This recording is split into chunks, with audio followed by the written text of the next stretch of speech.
j'espère que vous allez applaudir après également. Il faudra que tu nous le demandes très fort. Oh, non, je n'oserais pas. Bon, je dis un mot avant? Bah oui, ça se fait comme ça. Je vais dire un mot avant alors. Moi, je suis très content que ce film sorte, et donc on peut applaudir aussi les distributrices des Alchimistes. Les Alchimistes, voilà, Dolène. Merci, Dolène.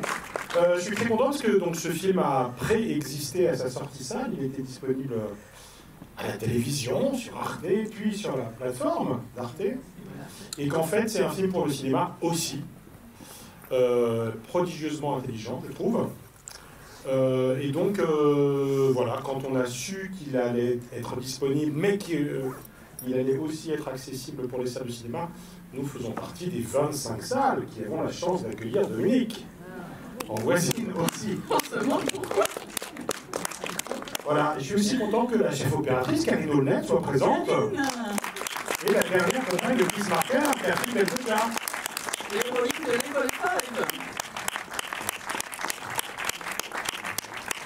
5. Et vous verrez dans le film. Ouais, vous pouvez venir avec nous. Oui, avec vous. Voilà, donc j'ai eu beaucoup de compagnies prodigieusement intelligentes, grâce à quoi on a pu faire ce film. Voilà.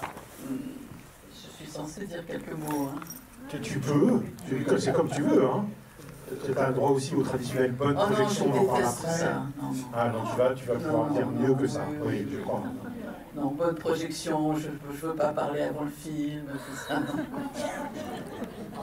Pas le développer. On parlera après, on va se retrouver au bar. Non, je peux dire quand même, oui, voilà, 2-3 mots. 2-3 mots. Eh bien, ce que je pourrais dire, c'est les visages. Voilà, puisque je vois vos visages là.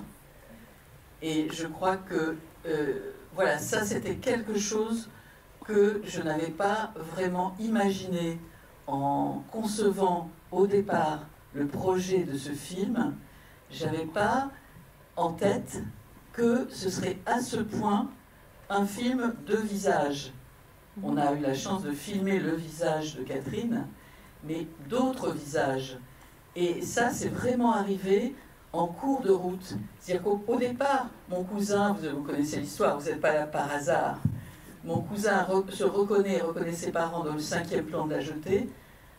On se met à faire une recherche et avec ma petite équipe, en particulier mon ami Edmé de Rossailly, on se met à faire une recherche et là, on s'aperçoit que oui, c'était possible que Marker ait photographié une partie de ma famille à l'aéroport d'Orly, parce qu'il fait le film en 62, que nous on arrive d'Algérie en 62. Et donc j'avais en tête un film d'analyse d'images, beaucoup plus abstrait. Et en cherchant comment Marker avait pu faire ce film, donc en rencontrant les témoins, des témoins qui étaient encore là de la vie et du travail de Marker, et en filmant des personnes de ma famille, là, il m'est apparu que je ne pouvais pas faire autrement que les filmer. Parce que j'adorais leur visage, j'adorais leur présence. Donc ça a fait bouger le film du côté vraiment des visages. Et le film, finalement, il est devenu un film qui est assez abstrait, mais qui palpite vraiment grâce aux présences des témoins et de leur visage éclairés, grâce à l'idée géniale de Karine Aulnet, éclairés principalement par le film, par la jetée, puisque Karine on a tourné donc dans un lieu qui est un lieu magnifique qui nous a été prêté, l'Etna à Montreuil, donc une association de cinéma argentique, et où il y avait donc, vous allez comprendre dans le film, où il y avait à la fois des outils anciens de cinéma, donc là il y avait la table de Chris Marker, on ne sait pas dans le film, et des outils contemporains. Et Karine a dit, mais en fait on va éclairer les visages par le film, par la lumière qui vient des écrans. Et je pense que c'est une des choses qui font que ces visages palpitent, parce qu'ils ne sont pas éclairés par... voilà. Mais non, j'ai bien compris, parce qu'il y a eu un moment, une hypothèse, c'est que le film se tourne ici. Oui, c'est vrai. T'as vachement mieux fait de le tourner à l'Etna. Sinon, Karine n'aurait jamais pu avoir cette idée géniale. On devait faire la pénombre, en fait, et puis éclairer avec... Oui, c'est vrai. C'est-à-dire qu'on devait tourner ici. Stéphane avait la gentillesse de nous accueillir, donc faire un décor, en fait, hein, dans une des pièces ici. Et puis, on a été à l'Etna pour visionner un film en 35 mm, une des dernières séquences du film. Et là, encore une coïncidence merveilleuse qu'on a rencontrée tout le temps dans ce film. Là, en fait, on a vu que ceux qu'on imaginait tourner ici, en fait, existaient déjà là-bas. Et ils nous ont en plus accueillis très, très gentiment. Voilà, donc maintenant, on va arrêter de parler. On parlera après. Moi, j'ose pas dire bonne projection. Bonne projection. Voilà. Bon. À tout à l'heure pour la rencontre.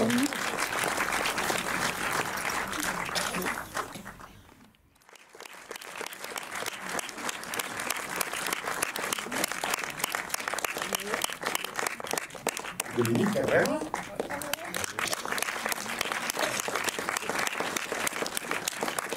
Et Karine Lemaitre.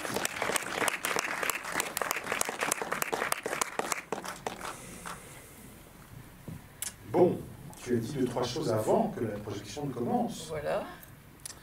Je vais commencer par poser 2-3 questions et puis assez vite on va recueillir vos sentiments et questionnements. Une des premières questions qui vient vraiment, c'est comment on fait pour intégrer des images d'un autre film dans son film contemporain. Parce que c'est pas n'importe quelles images, que c'est des images fixes, que ce sont des images en noir et blanc. Et donc on voit bien qu'il y a, j'allais dire, une espèce d'incompatibilité potentielle de la structure même de ces images quand on filme des entretiens, quand... Quelle solution tu t'étais donnée au tournage pour penser ce lien-là et quelle solution vous avez trouvée au montage pour que ce soit aussi fluide? Alors, au tournage déjà, qu'est-ce qui se passe? Donc je me pose évidemment la question que Stéphane vient d'énoncer.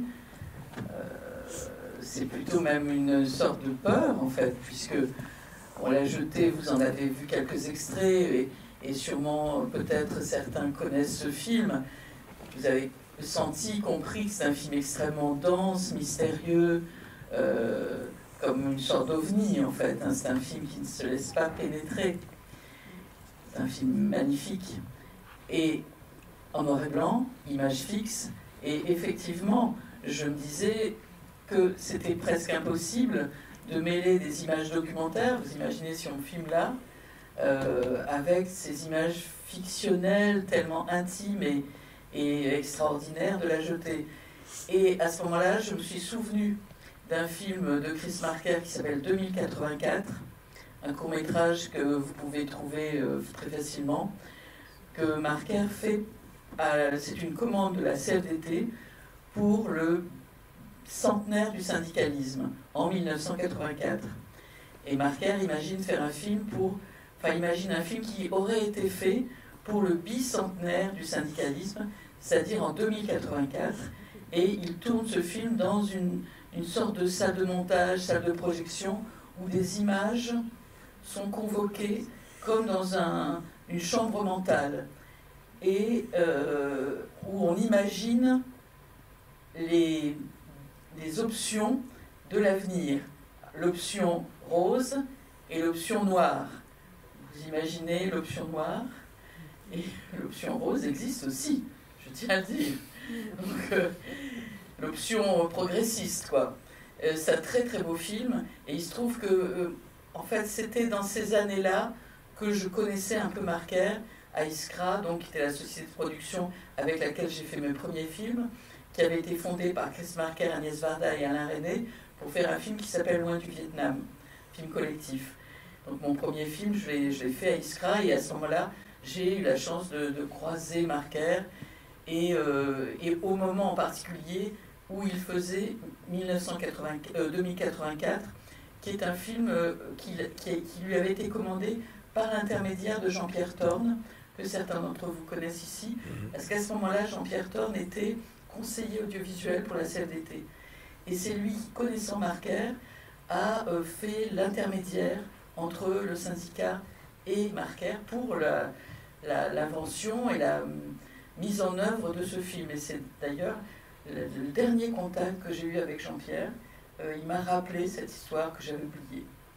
Et je glisse qu'on va rendre hommage à Jean-Pierre Thorpe pendant les prochaines rencontres du cinéma documentaire, tout début décembre. Et donc, voilà, ce film qui était à la fois un film fait avec les moyens du bord, quoi, avec des moyens très modestes, extrêmement inventifs, et qui avait cette idée géniale, en fait, et qui est aussi d'ailleurs l'idée de Level 5, l'idée d'une chambre où on convoque l'état d'image. Level 5, quoi, Catherine, le très beau film, dont Catherine Belkolja est l'héroïne.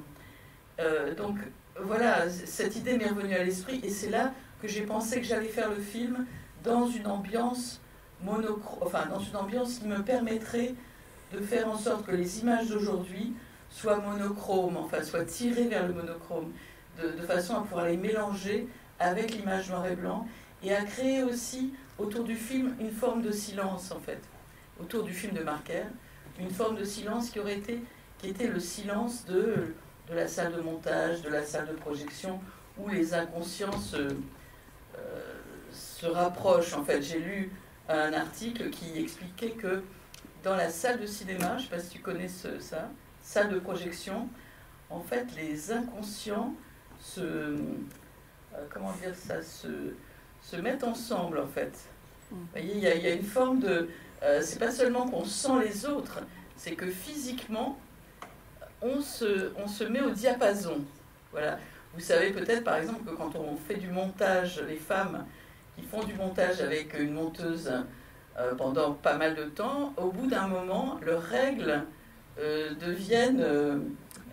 se synchronisent, voilà, c'est ça. En fait, on se synchronise dans une salle de cinéma. Et je pense dans une salle de montage également. Donc c'est quelque chose qui m'est venu à l'esprit pour créer l'ambiance autour de mon tournage, de façon à essayer de mélanger comme ça les époques et les rêves, en fait, les rêveries, quoi. Voilà, donc ça c'était au tournage. Donc trouver un lieu, et c'est là que j'ai trouvé l'Etna à Montreuil que vous venez de voir. Hein. Et alors au montage c'est plus difficile de le... Oui, et puis au tournage, je peux aussi ajouter ce que j'ai essayé de raconter tout à l'heure, c'est qu'il y avait cette idée géniale de Karine que dans les téléviseurs allaient nous servir de projecteurs, en fait, hein, les écrans allaient nous servir de projecteurs. Ça, c'était aussi une idée de mise en scène au tournage. Puis l'idée qu'on allait scruter des images. Donc, en regardant les images, elles allaient avoir une légitimité d'existence dans le film. Tu vois, ce ne serait pas seulement des extraits, mais on les regarderait et on en dirait quelque chose. Et on essaierait d'entrer dans les images. Donc les images, les séquences de la jetée devenaient presque un pays, quoi. C'est pas seulement un paysage. Voilà. Je crois que j'ai à peu près répondu pour le tournage. Au passage, sur cette question-là, c'est assez rigolo parce qu'il y a un autre film de Montreuil qui sort bientôt, qui est le film de Dominique Moll, Dossier 137. Et en fait, quand il parle de son film, il dit oui, probablement qu'il y a une forme d'influence de blow-up d'Antonioni. Ah oui, bah oui. Et en fait, quand on voit ton film, on y pense aussi beaucoup. Totalement, oui. Puisqu'il s'agit de s'approcher au plus près de l'image, ouais. Quitte à buter sur le fait que quand on s'approche trop, on voit rien. On voit plus rien. On voit plus rien, oui. Oui, mais il y a aussi l'idée, il y a une citation de Marker, on ne sait jamais ce qu'on filme. Et là, c'est tout le temps ça. Y compris quand on voit dans la jetée l'ombre de Marker. Alors, est-ce qu'il ne savait pas ce qu'il avait filmé, ou est-ce qu'il s'est mis là à dessein? Évidemment, on ne le saura jamais. Ça n'a pas une idée, Catherine. Mais moi, je me dis qu'il le savait. Enfin, il devait bien regarder ses propres images, quoi. On ne sait jamais ce qu'on filme. Oui, Blow Up d'Antonioni, oui. Bien sûr que j'ai pensé à ce film. Hein. C'est-à-dire, au fait, d'ailleurs, qui est au cœur du film, au cœur de nos vies aussi. Hein, on est ému par le désir de savoir, de comprendre, de dévoiler. Et il n'y a pas de fin à ce dévoilement. Il n'y a pas d'ultime secret. C'est toujours... Les portes ne cessent de s'ouvrir.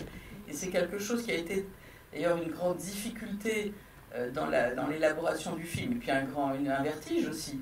Et dans le montage, c'est que on a trouvé tout le temps des nouvelles portes, tout le temps des labyrinthes, tout le temps des correspondances, tout le temps des échos entre nos vies et ce qu'on pouvait savoir de la vie de Marker et ce qu'on pouvait savoir de X, Y ou Z. C'est-à-dire les coïncidences n'ont cessé de fleurir. Et évidemment, je ne suis pas arrivée à faire un film entier avec toutes ces coïncidences. Par exemple, cette découverte qu'on fait dans le film, parce qu'il y a quand même 2-3 découvertes scientifiques, quoi, hein, je voudrais souligner ce point. Le fait que Hélène Châtelain, c'est Hélène Châtelain qui grimpe sur le toit de... on le découvre, quoi. Après, j'ai vu qu'il y avait une image à la Cinémathèque, une photographie à la Cinémathèque, où on voit sur le balcon attenant au toit du début du Jolimet, Chris Marker et Hélène Châtelain avec une caméra 16 mm. Donc c'était elle. Mais, alors on va faire un jeu ce soir. Je vais vous poser une question. Et... Moi je sais déjà. Oui, toi tu sais déjà, d'accord, mais... Je vais vous poser une question et ceux qui seront le premier qui répondra aura gagné un dîner préparé par moi-même. Waouh! Mais au mois de décembre... Je peux jouer quand même finalement? Non, tu ne peux pas jouer. On invitera Stéphane. Mais au mois de décembre. Donc, à quel autre film vous fait penser cette image où Hélène monte au début du Jolimet sur le toit, Hélène Châtelain, et regarde Paris et des voix montent de Paris? Les indices dans la 10. description. Ah, un peu plus fort. Ah, il y a quelqu'un qui a trouvé. Qui? Bravo. Voilà, vous Vous avez gagné un gagné. dîner. Vous avez gagné. Ouais, ça peut dire. Il faut venir me voir à la fin. Les ailes du désir de Wim Wenders. Alors ceux qui l'ont vu se souviennent peut-être qu'au début des ailes du désir, les deux anges sont au-dessus de Berlin, comme Hélène, d'accord? Et ensuite, on voit la ville et des voix montent de la ville. C'est le titre allemand du film de Wenders, c'est-à-dire c'est Der Himmel über Berlin. Voilà, les anges au-dessus de Berlin. Oui, le ciel au-dessus de Berlin, pardon. Et c'est très intéressant parce que Wenders aimait beaucoup Marker, il a même filmé dans Tokyo Gap. Et pour moi, il a utilisé, il a été inspiré par le Jolimet et il a amplifié, il en a fait autre chose. Il a amplifié cette figure de style. Moi, c'est quelque chose qui m'émeut énormément, ces mains tendues entre cinéastes. J'ai essayé d'en donner une sensation avec l'histoire de Bresson, Florence Delay, Simone Genevoix, et puis La Jetée. Les même producteur. Voilà. Ouais. Anatole Daumont, même producteur. C'est vrai, j'aurais dû dire ça dans le Mince, on va faire une nouvelle version. Mais oui, c'est tout à fait même producteur, Anatole Daumont. C'est très... Voilà, est-ce que ça vous émeut autant que moi de voir ça? Là, il faut dire oui.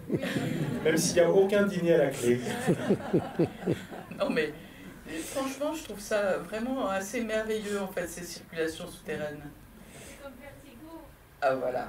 Qui est un des films préférés de Marker. Oui. C'est évoqué Vertigo et vous filez le chignon. Le chignon, oui. Voilà, et Marker a écrit que La Jetée était le remake de Vertigo. Le remake personnel de Vertigo. Et ça, c'est une question que j'ai effleurée dans le film et que je n'ai pas traitée en tant que telle parce que je ne pouvais pas avoir les droits de Vertigo et que c'était un peu à l'écart du film, en fait.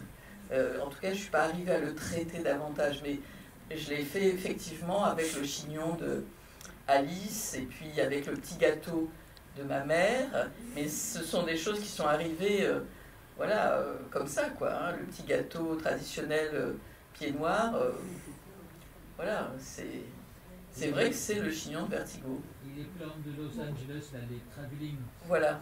Alors là, c'est un extrait. C'est un extrait de... c'est dans le Jolimet, hein. Attends, Catherine, Oui, voilà. Oui, c'est dans le Jolimet, en fait. en fait... On retrouve l'importance de la nuque Oui. dans Sans soleil également. Exactement. Ouais. Oui, là c'est un extrait de Marker. En fait, les films qu'on voit sont tous des extraits de films de Marker qui... Ah, Laura voulait dire quelque chose. On t'a pas entendu. On voit la coupe d'un tronc d'arbre reprise de Vertigo. Là, je suis née, là, je vais mourir. Je viens de là, oui. Je viens de là, c'est-à-dire hors du tronc. Et c'est dans Sans soleil, pardon. En fait, l'extrait qui montre, qui parle de Vertigo, où c'est Marker qui parle de Vertigo, et il cherche les lieux de Vertigo, c'est dans Sans soleil. Et qu'en positif a proposé à Chris Marker un texte, un film à choisir pour le 40e anniversaire de la revue. Il a écrit 2 pages sublimes sur Vertigo. Ce qui est d'autant plus marrant parce que ces travelling-là, bon, ça a été filmé en voiture et probablement avec une caméra assez modeste, et pourtant on a l'impression des caméras de Vertigo. C'est assez hallucinant. Une caméra très légère, Mais qui est entraînée dans un vertige. Ils sont vraiment sublimes. Oui, c'est sublime, oui. Par contre, vous commencez avec le tombeau d'Alexandre. On commence avec le tombeau d'Alexandre. Un film de Marker sur un cinéaste. Oui, film sur un cinéaste, oui. Oui, À redécouvrir, il est merveilleux. oui. Oui, et il y a un film qu'on n'a pas cité, que je vous encourage à voir, qui est le film de Marker sur Tarkovsky, Une journée d'Ivan Denisovitch, où vraiment, là pour moi, c'est le plus beau film qu'un cinéaste ait fait sur un autre cinéaste. À la fois en cinéma direct, et puis dans une plongée dans son œuvre, qui est à la fois une analyse de l'œuvre de Tarkovsky, et puis nous donne la sensation de ce qu'est le cinéma de Tarkovsky, et puis du temps qui nous emporte également. Monsieur. Juste une petite question, tu as parlé de toutes ces portes qui s'ouvrent, et comment tu situes ça par rapport à un scénario qui... Parce qu'il y a une écriture qui a été faite en avance, et là c'est une écriture qui se fait pendant le film en quelque sorte. Au tournage et au montage. Oui, oui. C'est très difficile à décrire en fait ça. Après, je pense que oui, le mouvement du film,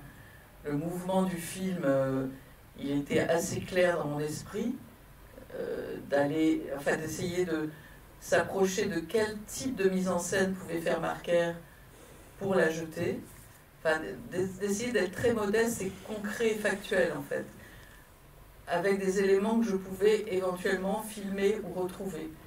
Quel type de mise en scène pouvait faire Marker quand il tourne la jetée, puisque c'était la question, en fait, le point de départ.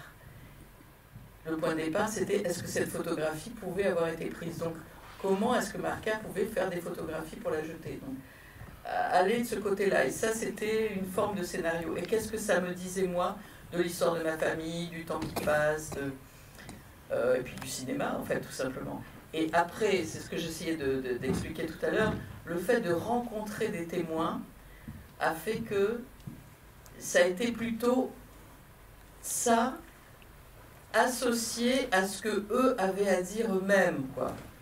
Et évidemment, ce que eux avaient à dire eux-mêmes et ceux dont ils étaient porteurs, l'expérience dont ils étaient porteurs, les idées dont ils étaient porteurs, les sentiments dont ils étaient porteurs, ça faisait bouger un peu le film, hein. Et heureusement, d'ailleurs, ça le rendait vivant.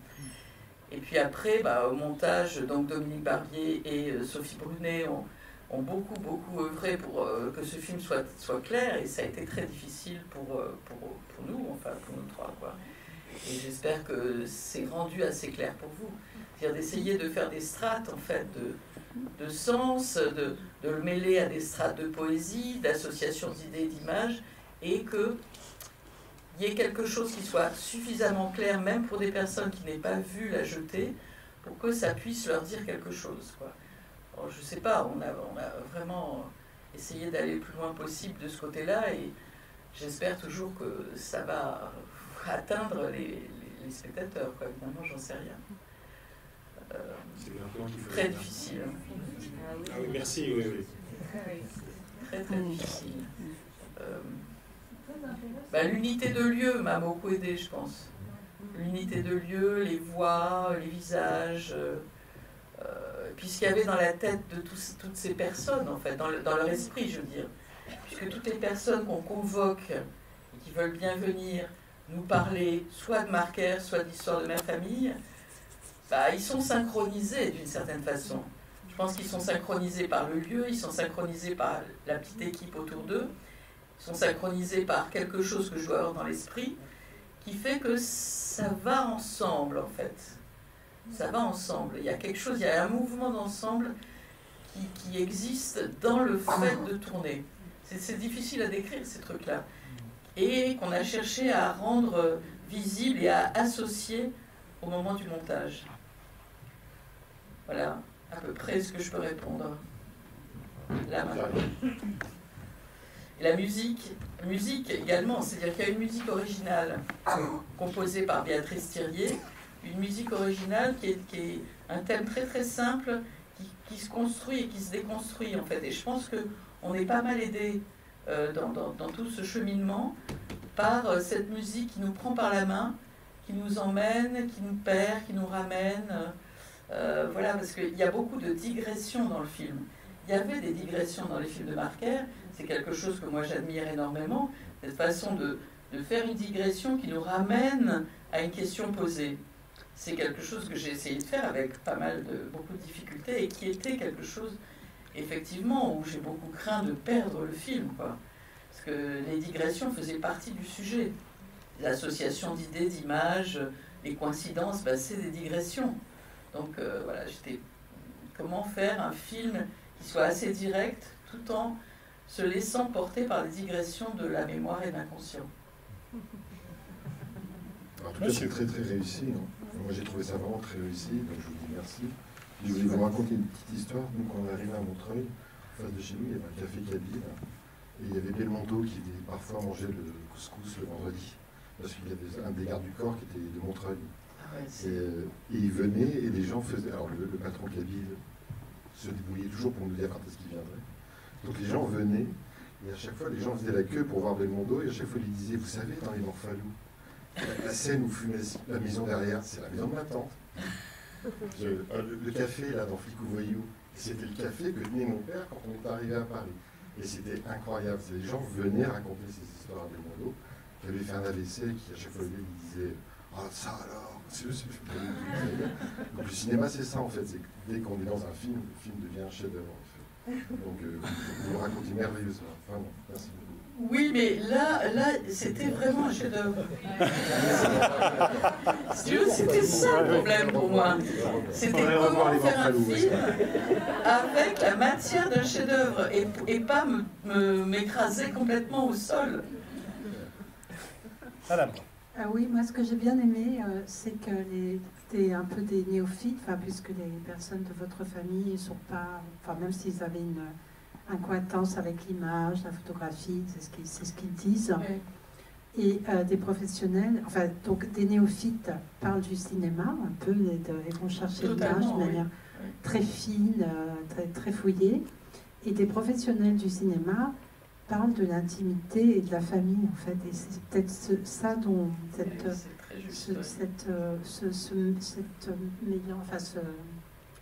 cette rencontre, merci, cette rencontre qui fait que c'est très réussi aussi, oui, je pense vrai. Peut-être. Voilà.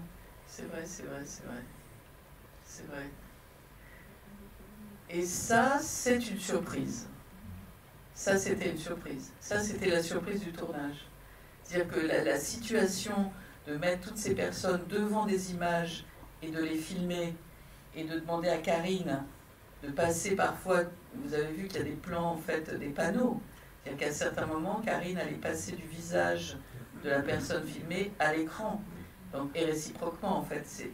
Voilà, et en fonction de ce qu'elle entendait. Mais mettre les personnes en présence des images et leur proposer de les scruter, de les regarder, d'en dire quelque chose, et je pense que ça, c'était une situation qui a rendu possible, mais avec la grâce du moment, voilà, qui a existé, heureusement, qui a rendu possible ce dont vous parlez. C'est-à-dire que quand ma mère, en présence de cette image de mon père, dit « Ah bah le fait que ça bouge, c'est bouleversant », c'était extraordinaire pour moi. Parce que bah, c'était tellement touchant, mais c'était aussi parce que c'était l'écho stylistique de La Jetée. Puisque La Jetée, vous avez compris que c'est un film d'image fixe avec un plan animé. Et on est bouleversé parce que ça bouge et que c'est le début de la vie, quoi. Enfin, elle ouvre les yeux. Voilà, et donc ça, c'est vrai que c'était les surprises merveilleuses du tournage. Et il y en a eu beaucoup, et il y en a eu aussi beaucoup de l'autre côté, du côté analyse des images. Quand Pierre Grunstein raconte, voilà, dit ce qu'il voit dans le plan, bah, on est content, quoi. Enfin, moi, ça me donne une joie. Quand Étienne Sandrin m'apporte cette archive où on voit Marker filmer, enfin, il est filmé par des caméras d'actualité, et il est en train de filmer le Jolimet, et nous, on va le synchroniser. Bon, bah, moi, en le faisant, je me suis dit, ça ne va intéresser personne, mais ça me plaît trop. Donc, je le fais. Et mais pourquoi, en fait, ça nous plaît?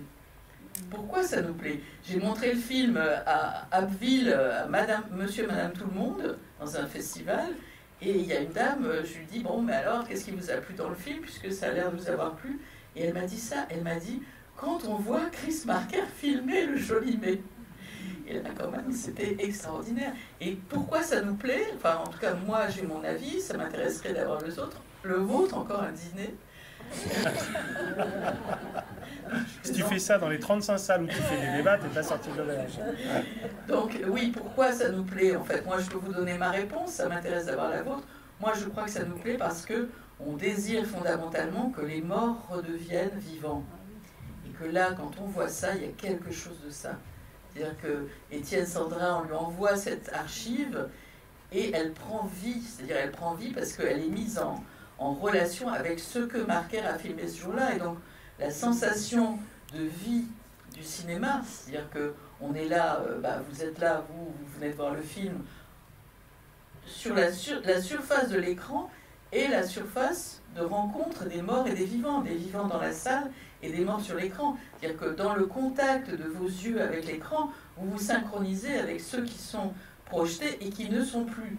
Bon, voilà, ça c'est déjà une opération chamanique qu'on pratique tout le temps quand on va au cinéma, qui est extraordinaire, et au sens propre, mais quand en plus on le fait avec concrètement, quoi, si vous voulez, devant vous, et nous-mêmes quand on l'a fait, on était bouleversés, de mettre en rapport deux images qui sont de la pellicule, mais que ça devient, parce qu'on les synchronise, quelque chose qui nous dépasse en fait, parce que la vie palpite dans cette interface. Eh bien, on est bouleversé, quoi, parce qu'il y a une forme de miracle, en fait. On s'approche d'une forme de miracle. Les morts redeviennent vivants. Laura Loffer. Catherine, vous voulez dire quelque chose? Je te lance le micro.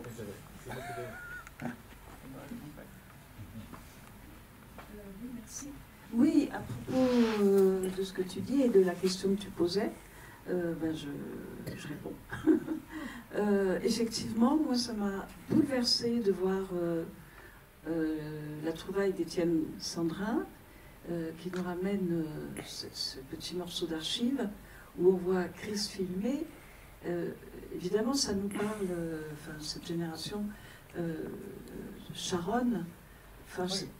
J'en ai énormément entendu parler, évidemment, dans ma famille, par mes parents. J'ai vu beaucoup de photos, j'ai lu, mais de voir ce petit moment comme ça, et ce silence, et ce respect, et cette fanfare qui passe dans le silence avec ces visages, c'est extraordinaire. Et comme tu dis, il mélange, tu mélanges, tout le monde mélange, et voilà, on s'y reconnaît. C'est notre histoire qui redevient vivante, et c'est nos morts aussi qui redeviennent vivants. C'est vraiment bouleversant. Voilà. Et puis je voulais dire autre chose aussi par rapport à l'image projetée sur les visages. Puisque tu fais des ponts entre différents tournages, on pense à 2084, mais on pense aussi au moment où Chris parle de la caverne de Platon. Exactement. Et où d'abord on voit des images aussi de l'ombre sur le visage de Dussolier, mais il reproduit aussi ça sur les images de spectateurs dans la salle, où tous les spectateurs qui regardaient son film ou des extraits de films sont à leur tour filmés avec les images projetées de l'écran. C'est dans quel film, pardon? Et c'est au moment du tournage de La Caverne de Platon qui fait partie, je crois, des 13 épisodes de l'héritage de la chouette. De l'héritage de la chouette. Oui, bah, il faut absolument. Non, et comme tu as un micro, je veux bien que tu répètes ce que tu as dit tout à l'heure dans le couloir parce que c'était rigolo. Ah, parce que c'est dans le micro. Hein, bon, alors j'avoue.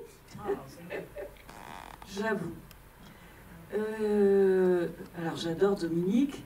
Quand Dominique m'a parlé d'un projet avec elle, j'étais très excitée et très heureuse d'y participer. Et puis après, elle m'a dit de quoi il s'agissait. Et là, j'ai dit, je crois pas. Je crois pas, parce que quand elle me dit, voilà, j'ai reconnu mon cousin dans La Jetée, le film, ça va être cette quête autour de mon cousin, j'ai reconnu les oreilles, ça va être mon cousin dans La Jetée. J'ai dit, ah non, non, non, je pourrais pas, je peux pas faire semblant, si je crois pas à un truc, je ne pourrais pas le faire.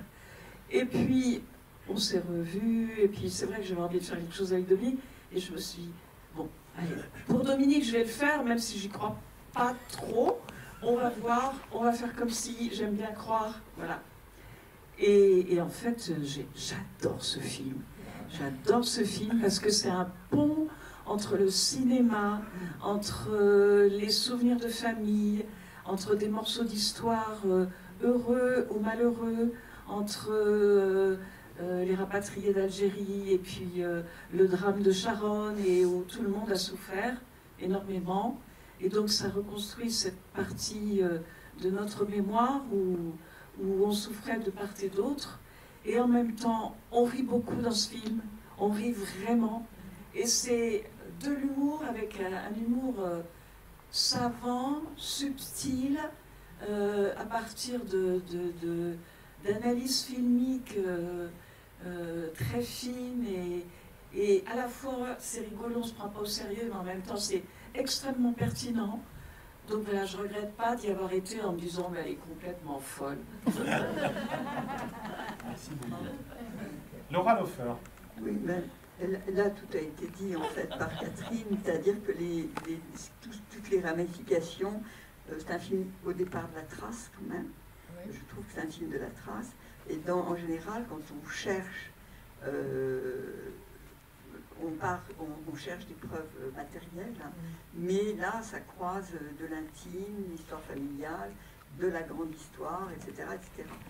Et sur la manière dont on construit ce type de film, alors moi j'ai pensé à deux cinéastes qui ont, très différemment, mais quand même, j'ai pensé à Dindo, et j'ai pensé qui participe souvent de ce type de démarche, et à Marx peut attendre de Bellocchio, oui, oui. Qui est le film qu'il a fait sur son frère mort, et avec des images qu'il a montrées à sa propre famille de son frère et une enquête sur la mort de son frère.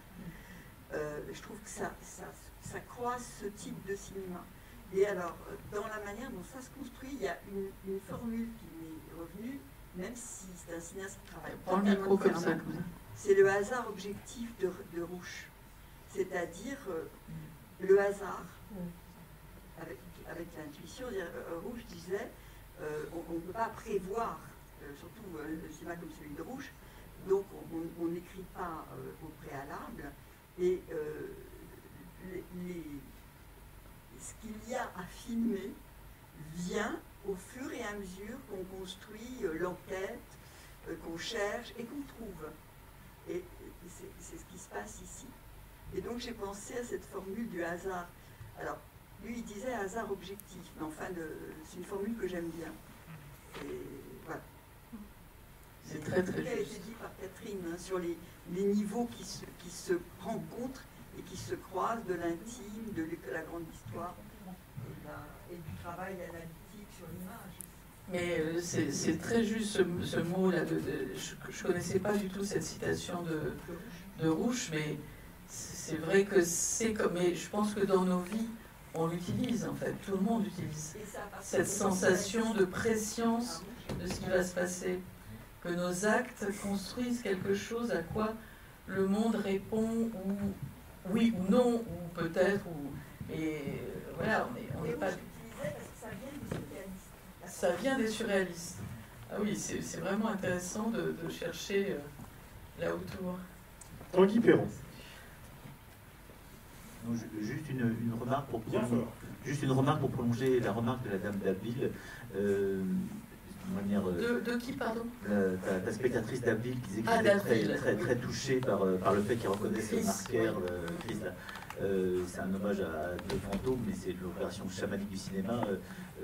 Chris Marker apparaît aussi dans le mur de Jean-Pierre Thorne, comme un fantôme en train de... alors là, je ne me souviens pas du tout. C'est Jean-Pierre qui me l'avait fait remarquer. À un moment, il y a des grévistes avec la table de négociation, et à 2 ou 3 fois, on voit Chris Marker prendre des photos. Prendre des photos.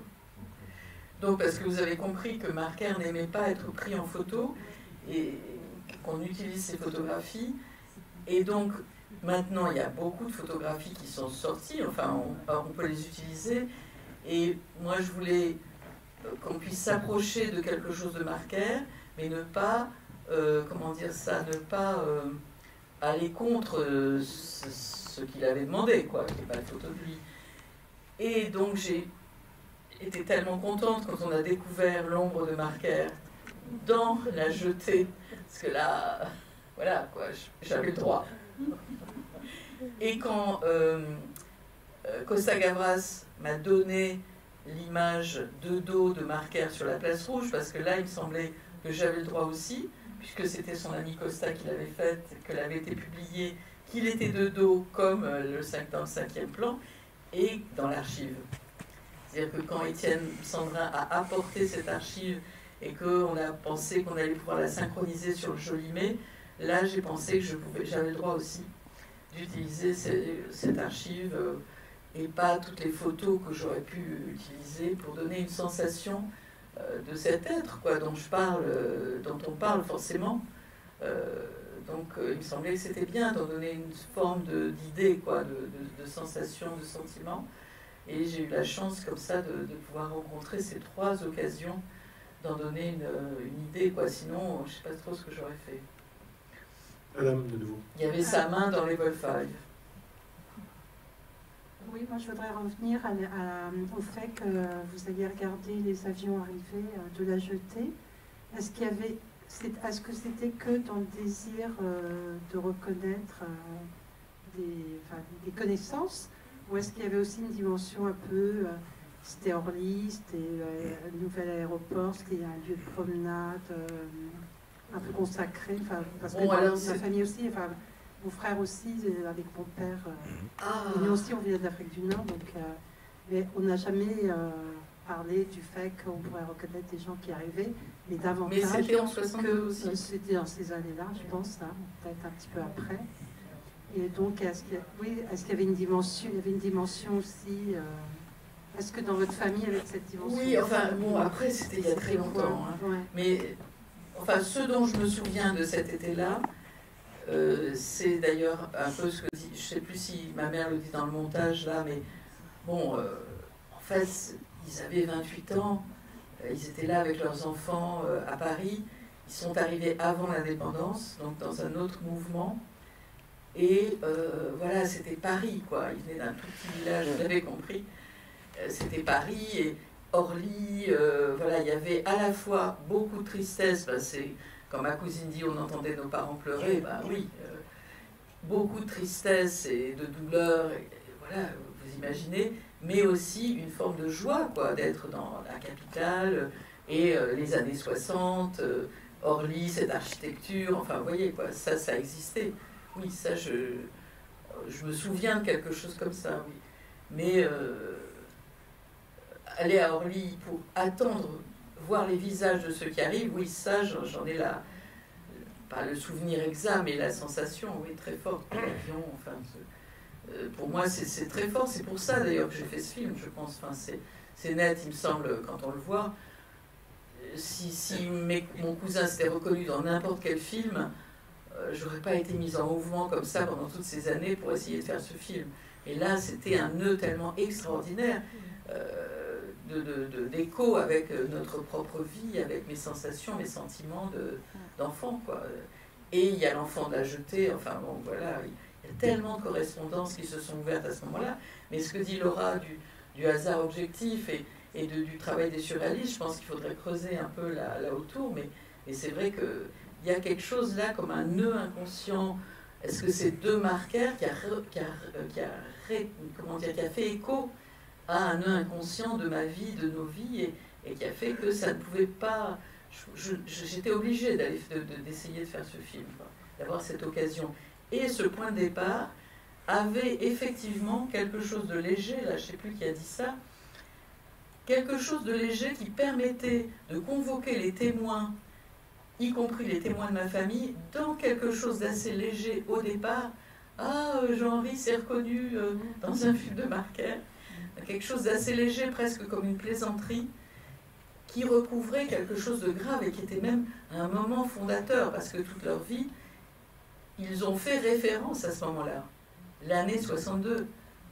Ce moment où on arrive à Orly, on essaye c'est des exilés, c'est pour ça que j'ai filmé l'exilé, enfin, j'ai utilisé la photographie de la fin, parce que on était des exilés dans Paris, essayant de trouver comment vivre, quoi. C'était gravissime, mais le point de départ par lequel on pouvait entrer dans cette histoire, grâce à cette vision qu'avait mon cousin, était assez léger, et il était du côté de l'érudition, du cinéma, puis de quelque chose de... Voilà, on allait manipuler des images dans un endroit, enfin... Et c'est très différent que leur demander un témoignage, en fait. Le témoignage venait en plus. Voilà, et donc sur cette image de la fin, là, de la photographie, donc d'abord j'ai pensé que Marker aurait fait ce raccord, aurait pu faire ce raccord de la photographie de la fin. J'ai pensé, voilà, est-ce que j'ai eu raison? J'en sais rien, mais j'ai pensé que je pouvais le faire. Moi, j'ai jamais fait un raccord comme ça de ma vie, mais là, voilà. Et effectivement, quand je vais à Orly, je me dis comment je peux filmer Orly aujourd'hui? Bien sûr, donner la sensation des avions, chercher où a été fait cette photo, donner la sensation de l'architecture des années 60, de qu'est-ce que je pouvais voir enfant, donc le sol. Et aujourd'hui, qui sont les exilés à Orly, quoi. Et les exilés, effectivement, c'est ceux qui sont dans les endroits de rétention à Orly. Et donc j'ai pensé que j'allais essayer de filmer cet endroit, dans les sous-sols, quoi. Mais bien sûr, vous imaginez que je n'y suis pas parvenue. Et j'ai cherché si des cinéastes l'avaient fait, si je ne pouvais pas avoir des images d'archives, en fait, de ce lieu-là, pour faire cet écho entre la jetée, les années 60, nous qui regardions l'Algérie, et puis aujourd'hui, j'ai pas trouvé non plus. Et je me suis souvenue d'une image, donc la photographie de la fin, qui est parue dans Libération. Je l'ai retrouvée finalement, donc cet homme avec ce masque. Et là, on a cherché qui était le photographe. Donc il est crédité au générique, et qui est un jeune homme algérien, un artiste, qui a fait cette photo et qui a perdu l'original. Donc il n'y a de traces de cette photographie que ce qu'il y a la trace dans Libération, quoi. On n'a pas l'original. Et maintenant dans ce film. Et elle a été perdue, mais elle est là quand même. Et elle fait écho avec quelque chose pour vous, j'espère, peut-être. Oui, ça fait Sadek écho, Bouzinou. ça fait vraiment écho. Il s'appelle Sadek Bouzinou. Il est au générique.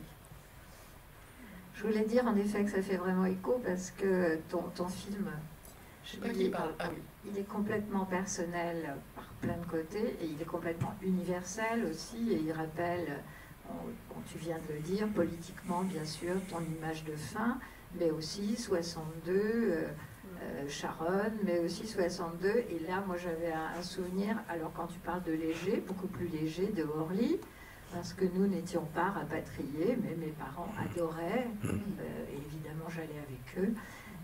Donc nous adorions tous aller voir les avions à Orly, et c'est la chanson de Gilbert Bécaud. Moi je vais le dimanche à Orly, on voit s'envoler des avions pour tous les pays, et finalement c'était un peu ça le rêve, c'était cette espèce de rêve universel qui n'était pas la tristesse. C'est aussi une époque d'ouverture, d'espoir. Et en même temps, c'est ça qui est génial dans ton film, tu vois, c'est que ça nous présente des choses qui nous émeuvent, qui nous étreignent quelquefois, et puis qui en même temps rappellent, bah oui, des petits moments comme ça, de finalement, il y avait cette ouverture. Oui, c'est l'idée de Jolimet aussi. C'est le 1er mai de la paix. Donc, il y a tout le poids de ce qui s'est passé, mais en même temps, un espoir, qui est assez vrai à l'époque. Espoir d'ouverture, de libération, indépendance. Alors là, c'est le moment du deuxième jeu de la soirée. Qui sera le dernier, hélas. Donc, alors il y a plusieurs personnes qui ont parlé d'avoir été à Orly dans les années 60. Donc, j'espère un jour, donc cette personne aura un autre dîner, j'espère, mais c'est très sérieux. Donc, vous allez regarder ces photographies, s'il vous plaît, et vous allez regarder si derrière vous ou à côté, il n'y a pas soit Chris Marker en train de... Non mais c'est possible, en train de photographier Hélène Châtelain, Davos Anish et compagnie, ou notre famille. Donc là vraiment, j'espère qu'un jour, mais j'ai l'air de rigoler, mais non, je ne rigole pas. Je pense que c'est possible. Vous êtes d'accord? C'est possible, donc non, il faut vraiment le faire. Il faut vraiment le faire, et vous allez me trouver très facilement sur Facebook, par exemple, et vous m'envoyez la photo. Moi, non, mais ce serait vraiment génial. J'ai passé 3 heures assis à côté de Chris Marker. Toi? Dans ma vie, ouais. Ah. Et pendant une soutenance de master, enfin de maîtrise, de DEA à l'époque, et qui portait sur Chris Marker. Moi, j'étais spectateur de cette soutenance. Et comme aucune photo ne circulait, je ne savais absolument pas que c'était lui. Et donc à la fin, on m'a dit « Oh là là, tu étais assis à côté de Chris Marker, c'est dingue qu'il soit venu. » Je ne l'ai même pas regardé en fait. Donc, je n'ai aucune image de Chris Marker en tête. C'est con, hein, ouais, c'est con ça. À quoi... Ouais. Il y a un cousin qui se déguise en qui... Ah c'est vrai, il y a un cousin qui... Il est dans la salle. Trouvez-le. Merci beaucoup Dominique Cabrera. Merci à toutes et tous. Demain, Stéphane Desmousquier pour un très beau film qui s'appelle L'inconnu, la grande arche. Oui, alors vous pouvez noter notre film sur Allociné, là. Il faut, faut faire ça. Il y ait des spectateurs. Et Letterboxd. Et inviter vos copains. Et Sens Critique. Et Sens Critique.